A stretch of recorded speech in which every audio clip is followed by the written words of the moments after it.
Me voy a tomar unos minutos para platicarles algunas generalidades que seguramente la mayoría ya tenemos presente, pero para ir contextualizando me gustaría destacar algunas cosas. Recordar que los circovirus son unos virus que de la familia Circoviridae, del género Circovirus, son unos virus realmente pequeños, son unos virus desnudos, es decir, que no tienen una envoltura lipídica como lo que serían los virus envueltos. Y en términos generales, los virus que son desnudos tienden a ser un poco más resistentes en el medio ambiente que los virus envueltos. Es un virus, les decía, sencillo. El genoma de estos virus está organizado principalmente en dos marcos de lectura que codifican para dos proteínas principales, que serían la CAP y la REP. Para fines prácticos, considero que una cosa que todos debemos recordar siempre cuando hablemos de circovirus es recordar la proteína CAP, porque la proteína CAP va a ser la proteína más inmunogénica del virus, es hacia donde se dirigen los anticuerpos, es hacia donde se dirige la respuesta inmune. Entonces creo que eso es importante tenerle en cuenta pues en la charla, en el seminario y en general cuando ustedes toman decisiones. Existen dentro de todos los circovirus que se han descrito, para el caso de los porcinos, a la fecha se han descrito 4 tipos de circovirus, ¿no? Circovirus 1, 2, 3 y 4. En esta ocasión hablaremos del PCV2, pero simplemente igual para tener esa actualización y recordar a qué nos enfrentamos. El PCV1 es un virus, fue uno de los primeros virus de la familia circovirus que se identificó. Es un virus que se considera no patógeno y actualmente es importante tener en cuenta o saber del PCV1 porque hay algunas vacunas que utilizan a este virus como vehículo, ¿sí?, para hacer una especie de Frankenstein y entonces modificarlos para poner parte de la proteína o parte del PCV2 dentro del PCV1. ¿Cuál proteína? La CAP, ¿no? Entonces, como este es un virus no patógeno, se ha utilizado esta ventaja y por eso se utiliza. Este virus, como dice aquí la leyenda, se identificó como un agente contaminante de cultivos celulares hace algunos años. Lo que nos tiene ahora en este seminario pues es el PCV2. Todo mundo aquí sabe mucho de la historia del PCV2 en México y en el mundo, y simplemente recordar que es un virus patógeno. Una cosa interesante del PCV2, yo recuerdo cuando estudié veterinaria y en las primeras etapas del doctorado me decían, o yo leía, que los virus que mutan más, los virus más diversos son los RNAs. Por las características de replicación de estos virus, cuando los virus RNA se replican, tienden a generar muchos errores y por lo tanto son muy variables. Ejemplo, influenza, PIRS, SIDA. Pero el PCV2 es un virus que tiene una alta tasa de mutación. De hecho, hay unos datos por ahí que se han publicado que indican que puede tener una tasa de mutación similar a la de los virus influenza o los virus RNA. Entonces, eso hay que tomarlo en cuenta también para entender de qué estamos hablando. También es un virus que además de ser patógeno y además de tener una alta capacidad de mutación, también tiene una alta capacidad de recombinarse. Entonces, ahí, cuando hablamos de recombinación, cuando hablamos de mutaciones, hablamos de un virus muy diverso. Y bueno, ahora, hace algunos años, se reportó el PCV3. Sí, el PCV3, que igual muchos datos indican que también tiene una capacidad de ser un agente patógeno. Quizás todavía no está totalmente claro si él solo puede causar problemas o se requiere la participación de alguien, de algún patógeno más para poder desarrollar desarrolle algún problema. Pero en general la sintomatología o las lesiones que provoca este virus van a ser muy similares a las del PCV2. Y luego pues tenemos el PCV4, que hace poco lo reportaron en Estados Unidos, ¿sí? Hace algunos años lo reportaron en Asia. Creo que la mayor parte de la literatura que tenemos del PCV4 viene de Asia, ¿no? Y bueno, aquí creo que todavía existe alguna controversia si realmente es un agente patógeno, si tomamos como referencia el PCV2. Bueno, pues estos serían los 4 circovirus que van a afectar al cerdo, más los que se puedan descubrir en el futuro. Entre ellos, esta tabla lo que intenta mostrarles es qué tan similares son entre ellos. En rojo vemos el porcentaje que hay a nivel de nucleótidos y en azul a nivel de proteínas. Yo recuerdo que hace algunos años todavía escuchaba pláticas y a lo mejor en la literatura se escuchaba, si yo vacunaba, por ejemplo, contra PCV2, iba a tener protección contra PCV3, ¿no? Se suponía que podrían tener algún tipo de reacción cruzada o algo así. Las evidencias ahora son más o menos claras, creo, y pues no hay ninguna relación, ninguna reacción cruzada entre estos virus, ¿no? Son antigénicamente diferentes. Si vemos aquí el porcentaje a nivel de proteína, ¿sí?, pues es considerablemente alto. Entonces estamos hablando, si bien que son virus de la misma familia, son primos, son antigénicamente diferentes, ¿ok? Por lo tanto, una vacuna contra PCV2 pues no nos va a proteger contra PCV3, y bueno, no hay una vacuna para PCV3, pero si hay una para PCV3 tampoco nos va a proteger contra PCV2.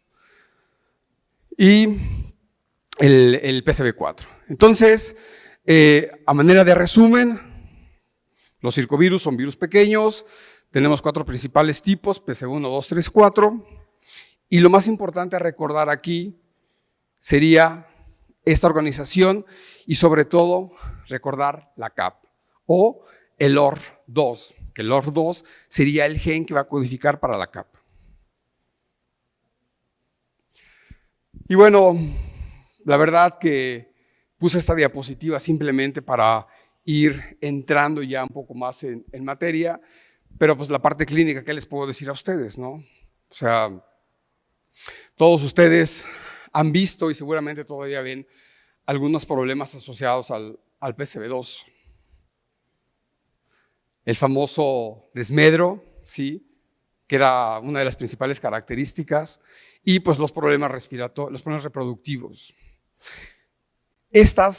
Lo reproductivo, el desmedro, la pérdida de peso, son las principales características clínicas que van a estar asociadas al PCV2. Específicamente, cuando hablamos de cuáles son las características que van a estar asociadas a este virus, hay una referencia, hay un artículo reciente, no sé si lo alcanzan a ver aquí, que se publicó en la revista Veterinary Science, que es un artículo que está disponible a todo público.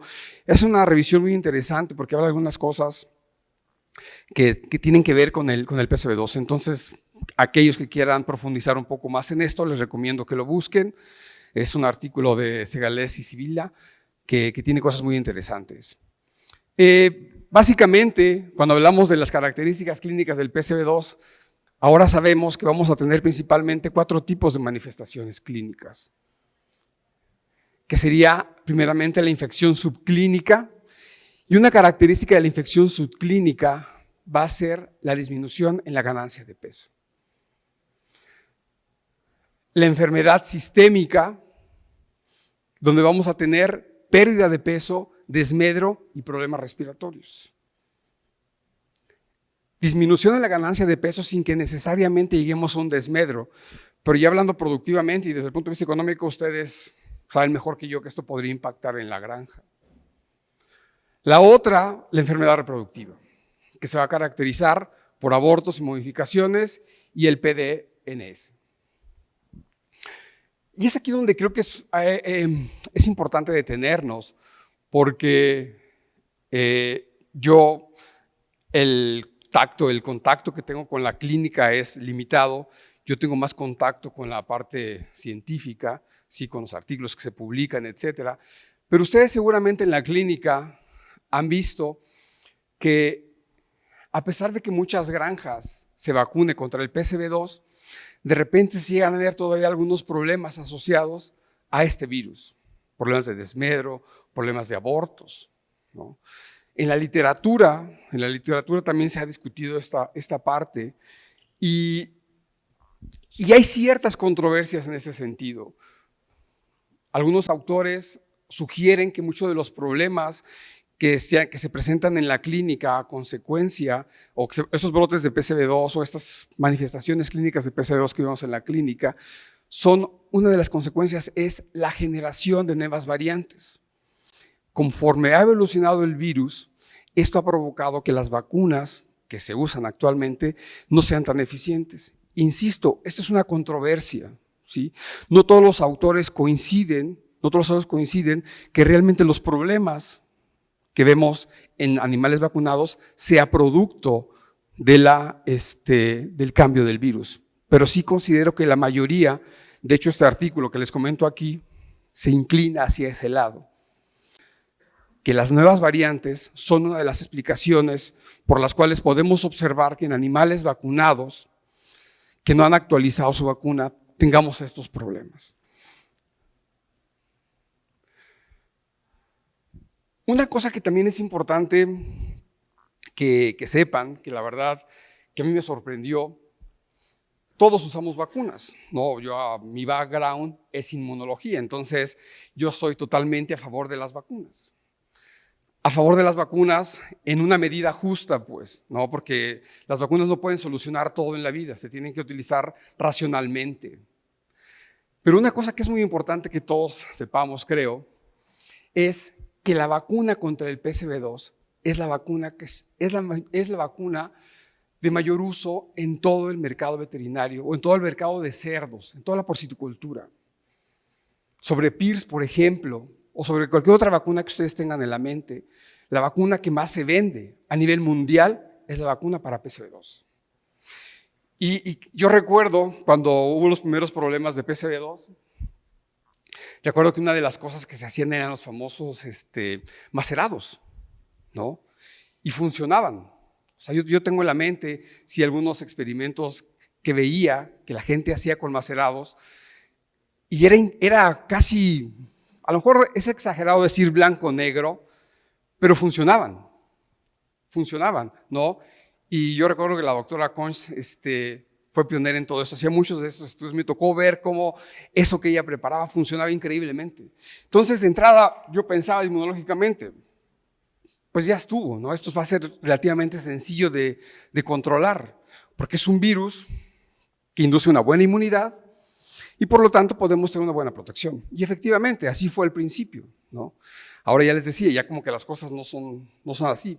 Pero bueno, este es un dato importante que hay que tener en mente. Y también creo que hay vacunas que podrían dejarse de usar, pero esta no es una vacuna que se podría dejar de usar, ¿no? Yo que en ocasiones hago experimentos, encontrar animales que sean PCV2 negativos es muy difícil,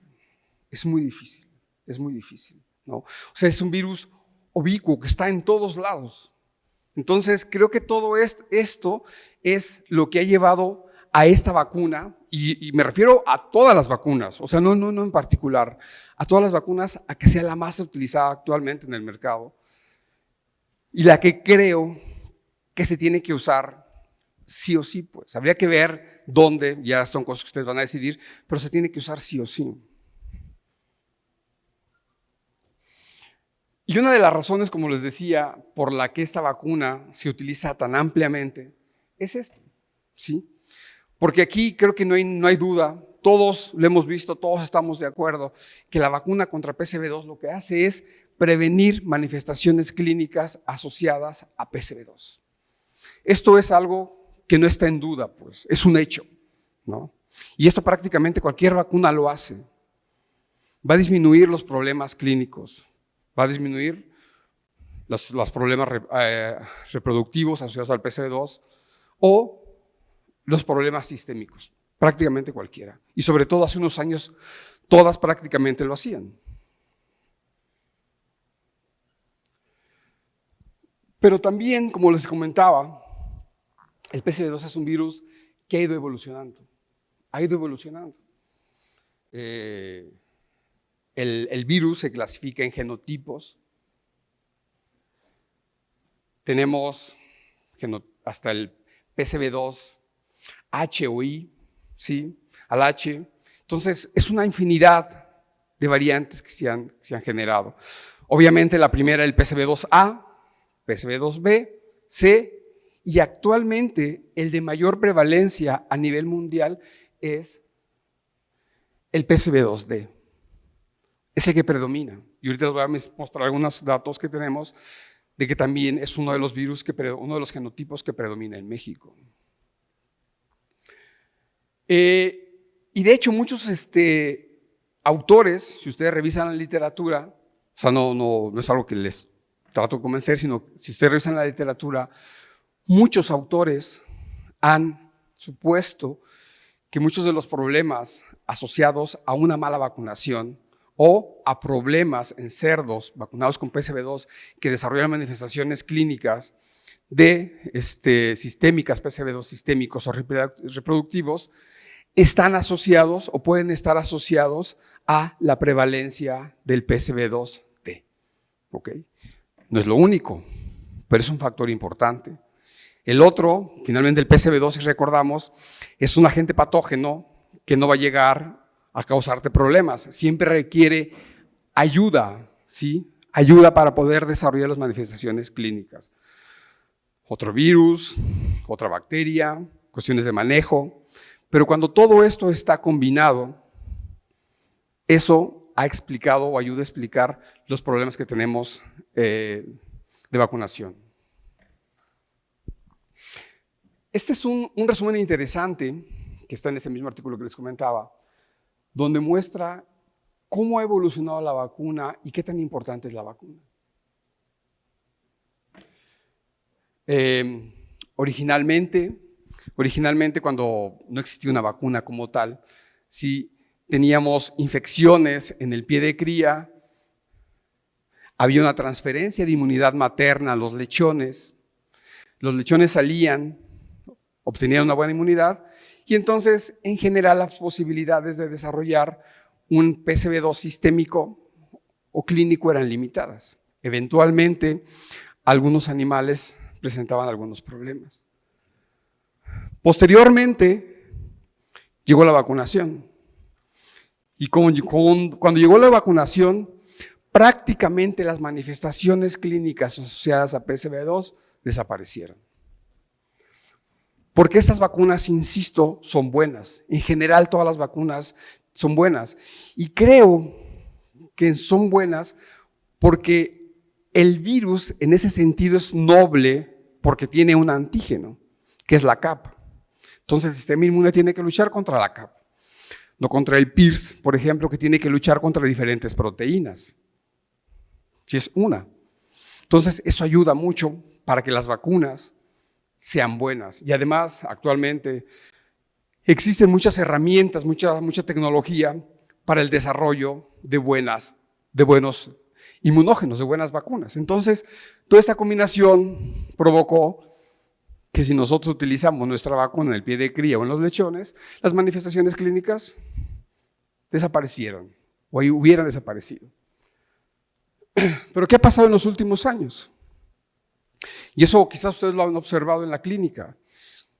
Después de programas masivos de vacunación, empezamos a observar subpoblaciones donde la inmunidad, sobre todo en las cerdas, la inmunidad no es tan sólida. Y las consecuencias de no tener una buena inmunidad sólida en las hembras es que la inmunidad que vas a transferir a los lechones va a ser pobre. Y esto aumenta el riesgo de una infección.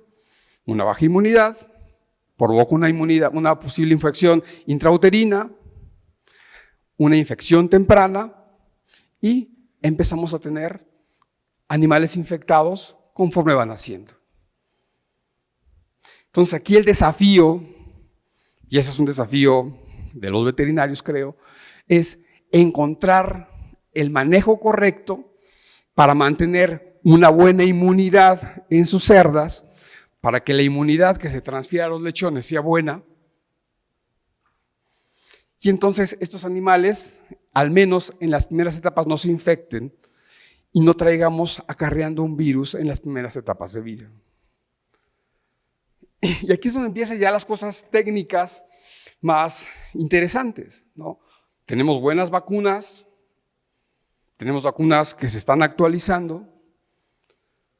Ahora lo que nos toca a nosotros es definir cuál es el mejor momento para vacunar. Las vacunas son buenas, pero ¿cuándo voy a vacunar? Esta es una imagen muy sencilla, pero muy ilustrativa, ¿no? Porque si yo administro una vacuna en un animal que tiene unos niveles de anticuerpos altos, ¿qué va a pasar? Nada. Los anticuerpos son tan buenos que van a neutralizar la vacuna. Aquí estamos ilustrando la inmunidad materna, pero eso no solo aplica a la inmunidad materna, aplica a todo. Y como ejemplo de esto, si recordamos ahora lo que pasó con el SARS, con el COVID, por ejemplo, si te habías infectado, pues no te recomendaban que te vacunaras, al menos no en los primeros meses, 2, 3 meses. ¿Por qué? Porque la vacuna no iba a hacer nada.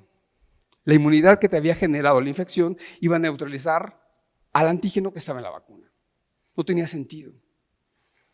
Si ibas a aplicarte refuerzos, pues tenías que esperarte medio año, idealmente. Si te lo aplicas cada 3, 4 meses, no va a pasar nada, ni bueno ni malo. Estamos tirando el dinero. Y aquí aplica lo mismo, y eso creo que es un concepto importante que todos tenemos que entender y aplicarlo a las circunstancias que cada uno tiene en su granja. Tengo que conocer cómo es la inmunidad materna. ¿Qué tan fuerte es la inmunidad materna que tengo en mi granja? ¿Qué tanto va a durar? Hablando de duración en general, podría decir que no va a haber grandes cambios. Aquí creo que la diferencia es qué tan buena es, qué tan robusta está, qué tan sólida está. ¿En qué momento se inicia el proceso de infección? Entonces, todos estos son factores que a mí me van a definir en qué momento tengo que vacunar. Si bien hay un modelo, creo que es importante que cada uno de nosotros tratemos de adaptar este modelo a nuestras condiciones para sacarle el mayor provecho.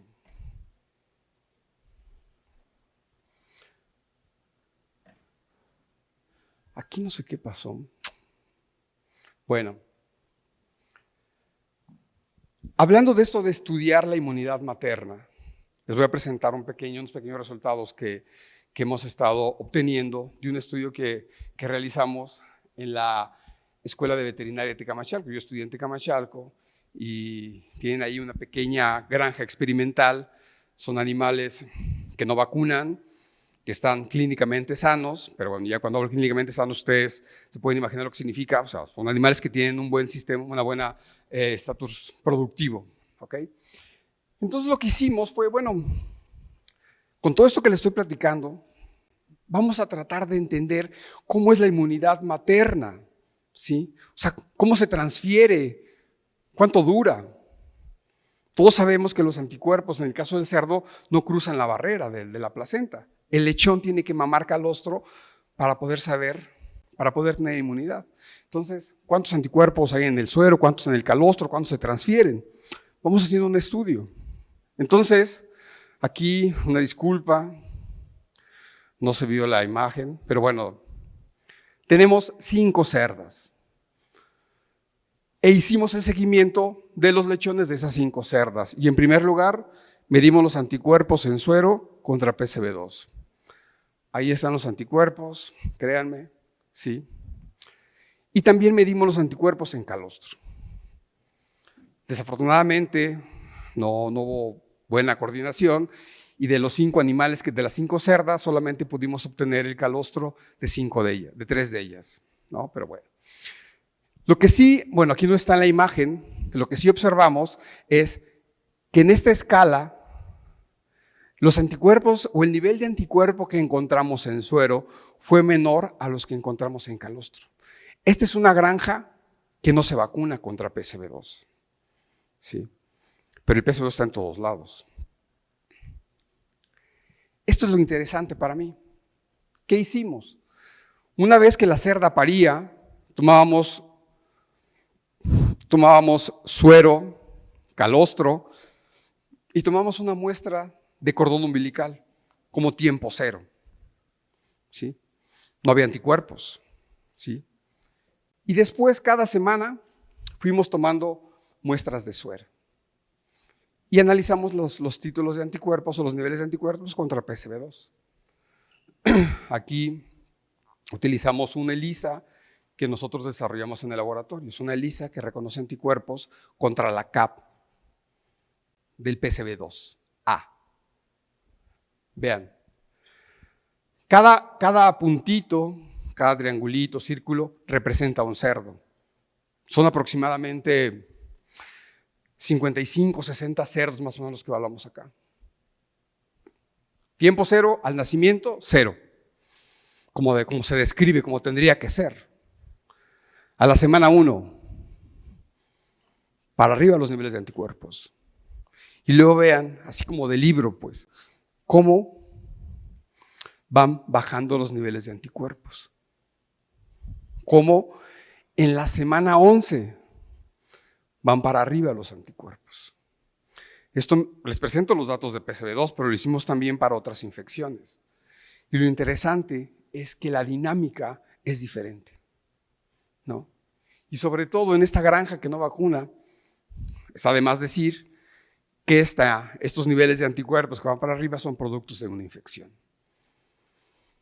Los animales se están infectando acá. Entonces, este tipo de cosas prácticas, sencillas, si las hacemos en la granja, probablemente nos den una idea de cómo está nuestra inmunidad. O sea, realmente si estoy vacunando, ¿está teniendo un efecto o no lo está teniendo? Alguien decía, lo que no se evalúa, pues no sabemos si funciona o no funciona.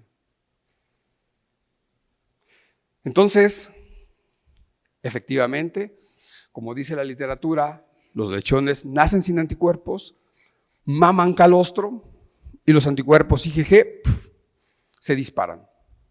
Si estos lechones no maman calostro, aquí no vamos a tener buenos niveles de anticuerpos. Otra cosa, vean la diversidad de anticuerpos, ¿no? Es otra cosa interesante. Si yo vacunara, si yo tengo una granja donde vacuno, yo esperaría, no lo he hecho, yo esperaría que esto fuera más o menos homogéneo. Sobre todo si quien atiende los partos se asegura que todos los lechones mamen calostro y que mamen más o menos la misma concentración. Si de acuerdo a lo que les venía diciendo, tenemos una granja donde ya la vacunación que estamos utilizando, tenemos una granja infectada con PSV2D u otro genotipo, y la que tenemos la vacuna que usamos es contra PSV2A, pues esto va sumando. O sea, son factores que van sumando a toda la complejidad. Este es otro ejemplo que les quiero mostrar de cómo es la dinámica del virus en una granja.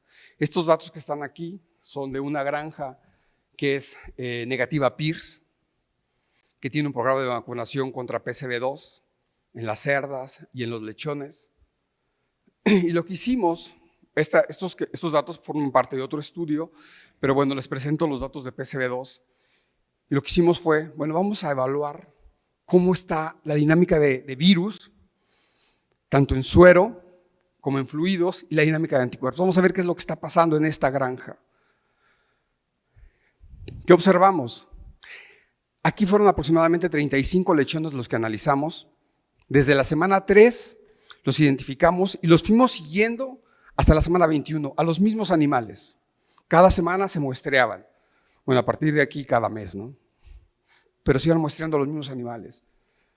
Esto se hizo por PCR y aquí los PCR los analizamos en pool. ¿Qué observamos? Que algunos pools fueron positivos y todos negativos a partir de la semana 8 empezaron a ser positivos. Ojo, una cosa aquí importante para el caso del PCV2, para poder definir que es un problema o que el virus puede causar problemas, necesitamos que las cargas virales pues sean altas, ¿no? Aquí, si bien estamos detectando el virus, las cargas que estamos, o el virus, la cantidad de virus que estamos detectando no es tan alta. Pero ya nos habla de que es una granja que se vacuna a la tercera semana, es una granja que se vacuna en la pie de cría, y en el suero los animales empiezan a ser virémicos a la semana 8. Esta viremia no necesariamente es causante de un problema clínico, pero es para entender qué puede estar pasando. Es una granja negativa PIRS con buenos manejos en la granja, pero si a esto le sumamos PIRS u otras cosas con malos manejos, pues a lo mejor ya las cosas se pueden complicar. Y abajo tenemos a los fluidos orales. Entonces aquí podemos comparar cómo es la dinámica en fluidos y cómo es la dinámica en suero. Una cosa que a lo mejor ustedes lo saben, yo no lo he visto, no lo encontré en la literatura, es que nosotros observamos que el virus lo detectamos primero en fluidos orales antes que en suero. No sé si ustedes han encontrado algo así. No sé, Pablo, sí. Yo no lo había visto esto, sí. Entonces, 2 semanas antes de detectar el virus en suero, lo detectamos en los fluidos orales. Si queremos ya hacer un análisis más específico, para saber realmente cómo es la dinámica, pues habría que considerar fluidos más que suero, ¿no? Porque si analizamos suero, pues estamos perdiendo ahí 2 semanas. Entonces tendríamos que analizar fluidos. Esta granja durante todo este tiempo no tuvo problemas claros de mortalidad, por ejemplo. Todavía no tengo el dato si realmente hubo una ganancia de peso. Para hablar de un PCV2 subclínico, eso se los debo. Pero un dato clínico de PCV2, de desmedro, de pérdida de peso no hubo. Pero igual, hablamos de cargas bajas. Y esto nos lleva a otra cosa.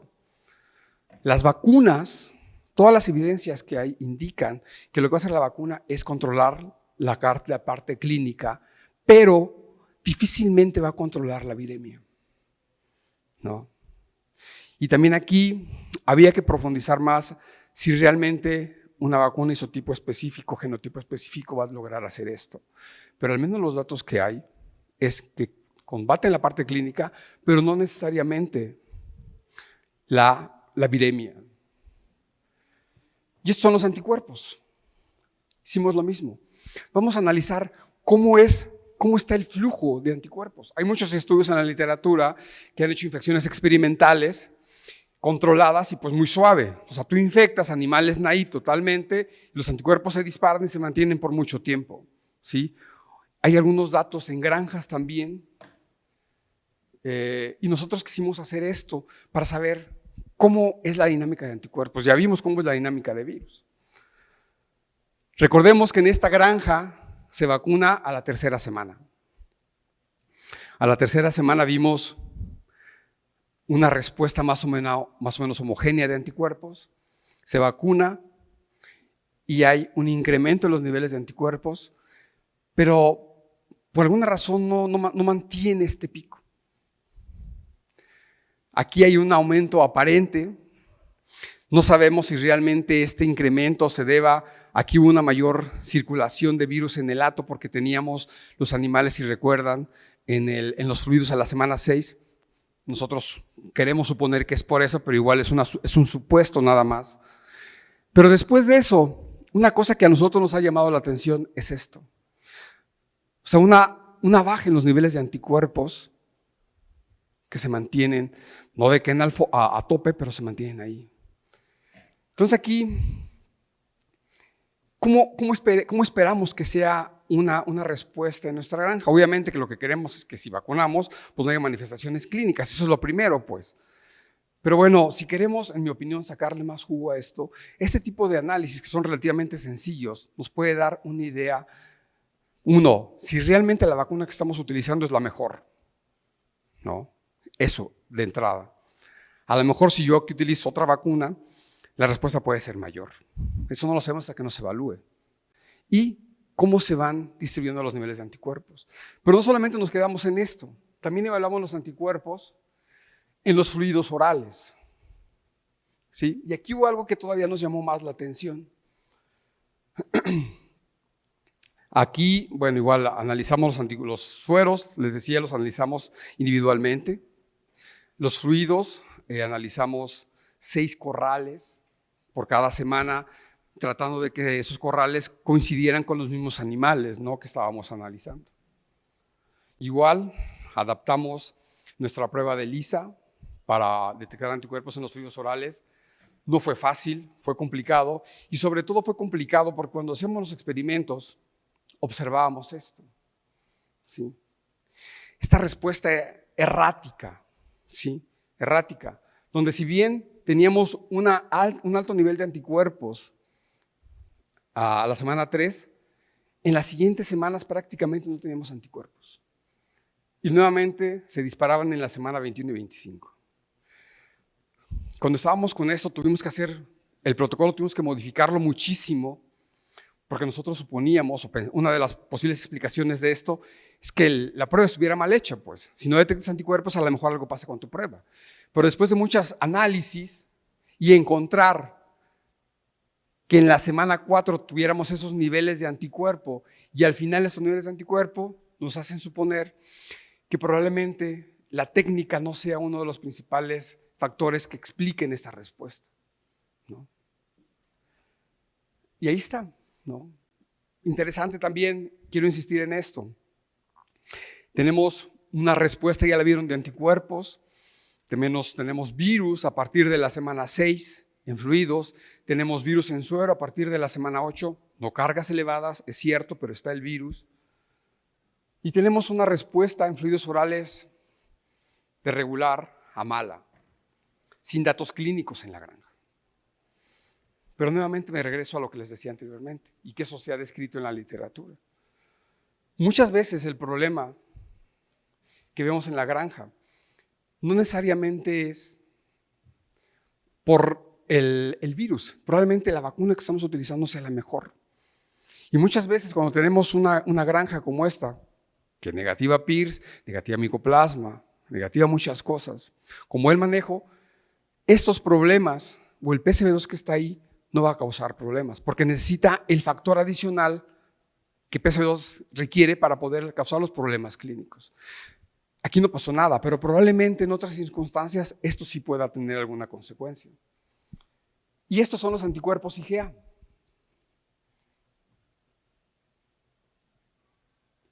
IgG, IgA.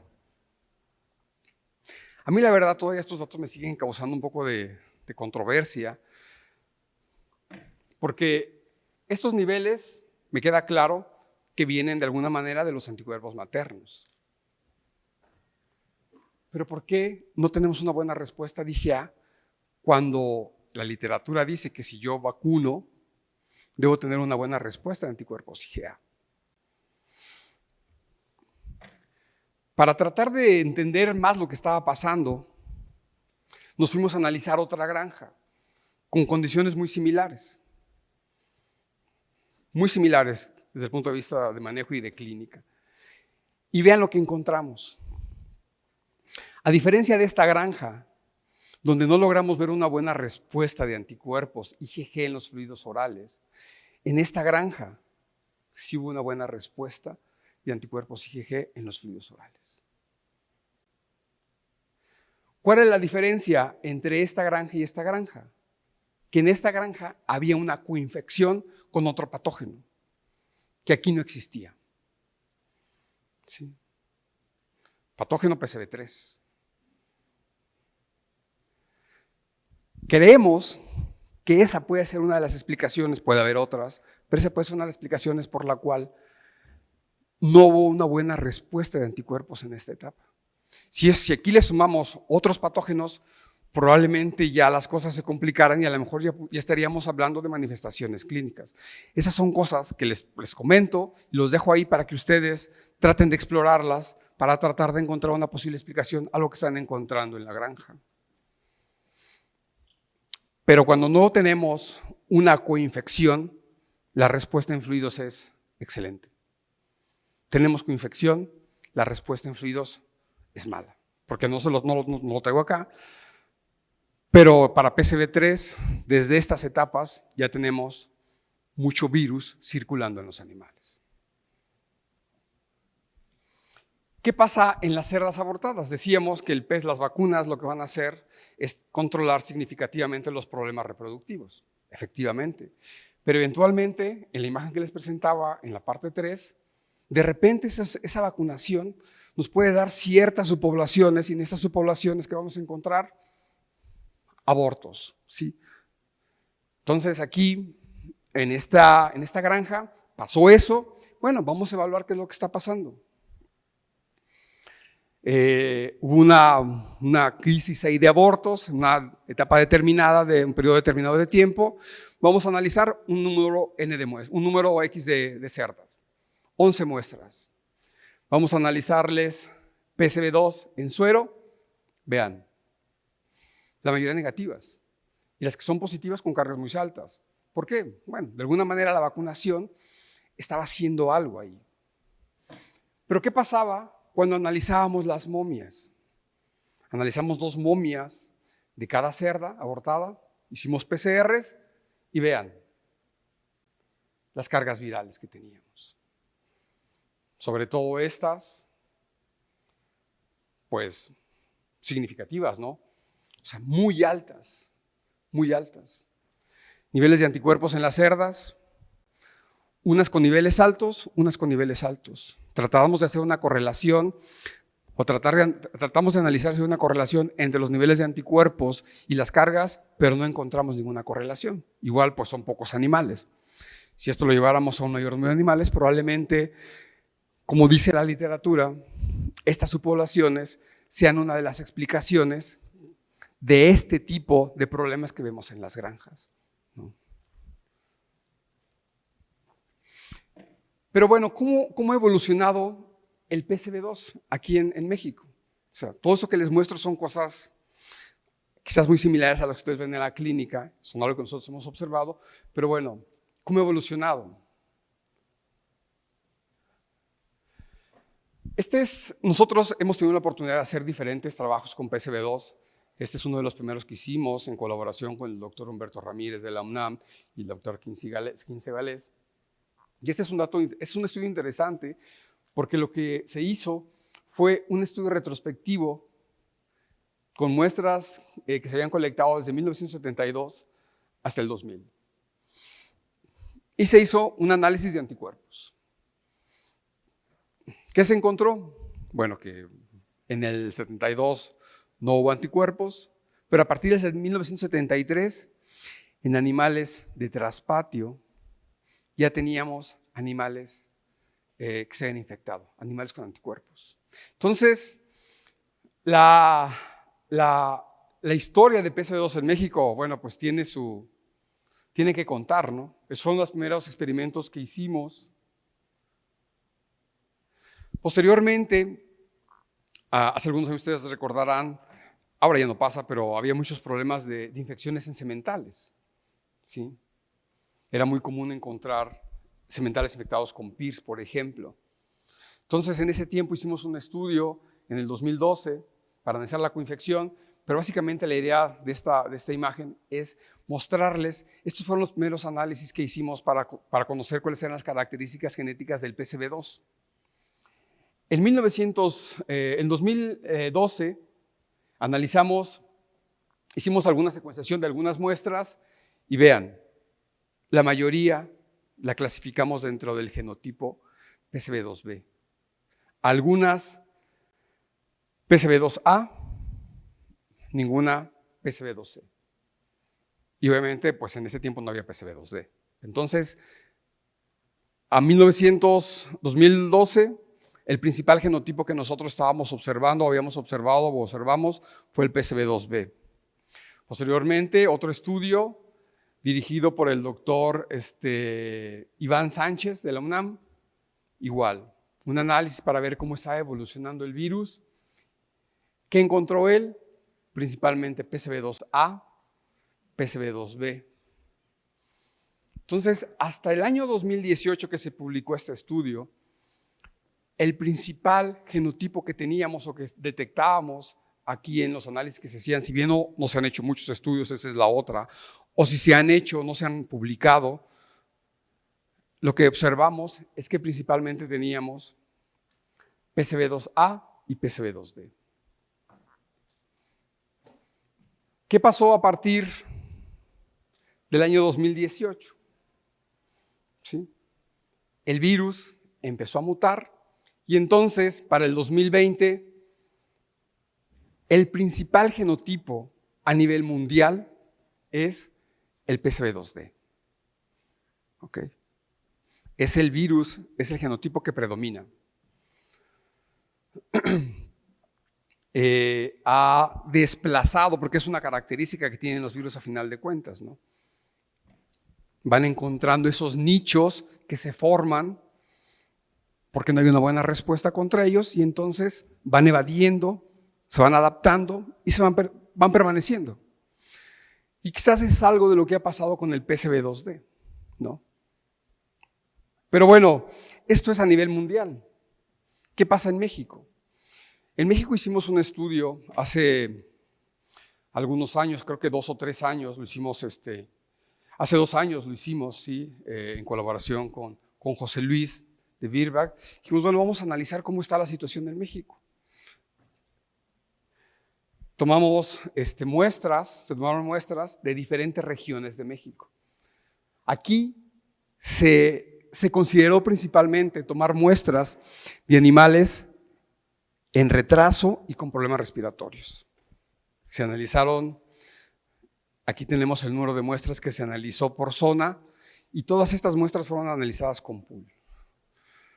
¿Cuál era el objetivo de este análisis? Necesitamos hacer un ensayo dirigido para poder conocer cuál era el genotipo, si realmente eso que decían que en el mundo estaba circulando el PCV2D, también estaba aquí en México. Por eso fue que se hizo este diseño.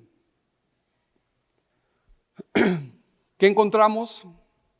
Estos fueron los pools positivos, teníamos unos pools. Nuestra prueba de PCR, que no es cuantitativa, sí tiene un punto de corte en 35. Todas las muestras por abajo de 35 las consideramos positivas, arriba de 35 son negativas.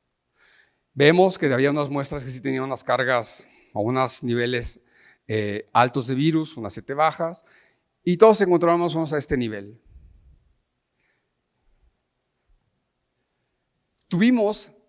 Fueron 240 y tantas muestras que se analizaron, tuvimos una prevalencia de positivos del 28%. 28% de los pools que analizamos fueron positivos a PCV2.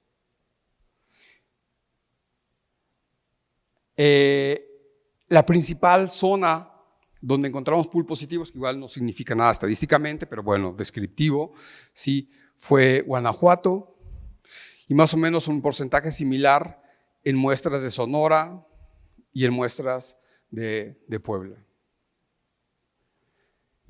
El siguiente paso es vamos a secuenciar, vamos a ver si realmente esos pools positivos son PCV2D o se mantiene el PCV2B que habíamos visto anteriormente. Esta es la edad de los animales que se organizaron en pool. La mayoría de los animales tenían entre 10 y 20 semanas. Solamente había un pool de animales de aproximadamente 36 semanas, si mal no recuerdo. Entonces, secuenciamos y analizamos, hicimos un árbol filogenético. Quizás no alcancen a distinguir. Aquí lo que podemos ver, en este árbol pusimos algunos genotipos de referencia, como el PCV2H, PCV2B, PCV2A, PCV2E, PCV2G y el PCV2G, 2D. ¿Qué es lo que encontramos? Que con excepción de una muestra que era del genotipo A, todas las muestras que encontramos de animales que tenían manifestaciones clínicas eran del genotipo PCV2D. ¿Okay? Entonces, aquí no había más conclusión que la presencia, que demostrar que efectivamente, así como en el resto del mundo, el PCV2D también está circulando en las granjas de México. Pero posteriormente hicimos otro análisis, y esto que está aquí es un análisis filogenético con todas las secuencias disponibles en GenBank de muestras secuenciadas a partir de granjas de México. Insisto, puede haber más, ¿no? Pero son las que están disponibles, son las que libremente puedes accesar. Seguramente alguno de ustedes haga este tipo de análisis, las tiene ahí, pero pues ahí están, ¿no? Pero de lo que hay disponible, hicimos este análisis y vean, son muestras, pues ya les digo, desde 2012, que fueron las primeras que hicimos nosotros. Muchas de estas muestras han sido secuenciadas por el doctor Francisco Rivera del INIFAP. Él ha depositado muchas secuencias en GenBank. No hay un estudio como tal de las secuencias, pero están reportadas en GenBank. Y vean, igual acá, cuando hicimos el árbol, identificamos algunas secuencias prototipo, PCV2G, PCV2E, PCV2B, PCV2A, D, C, y aquí está el H. Insisto, con excepción de estas de acá y las de referencia que tienen un poquito más de letra, todo el resto son muestras que se han secuenciado en México. Entonces, pues ustedes vean que la prevalencia del genotipo que tenemos en las muestras que a la fecha se han secuenciado, que tenemos disponible, son el PCV2D, ¿no? Probablemente sea mayor esto, no lo sabemos. Probablemente está subrepresentado y es menos, no lo sabemos, ¿sí? Pero los datos disponibles que tenemos a la fecha indican que el genotipo predominante en las últimas muestras que se han secuenciado en México es PCV2D. Como conclusiones, me gustaría decirles o recordarles que pues, el PCV2 posee una extraordinaria capacidad para mutar. Eso que no se nos olvide. Y es tan alta que se ha considerado que su capacidad de mutar es similar a la de los virus RNA, o sea, muy alta. Y las consecuencias son, y si le sumamos la capacidad de recombinar, que vamos a tener constantemente o podemos tener nuevas variantes, ¿no? Aún dentro del genotipo D podríamos tener diversidad.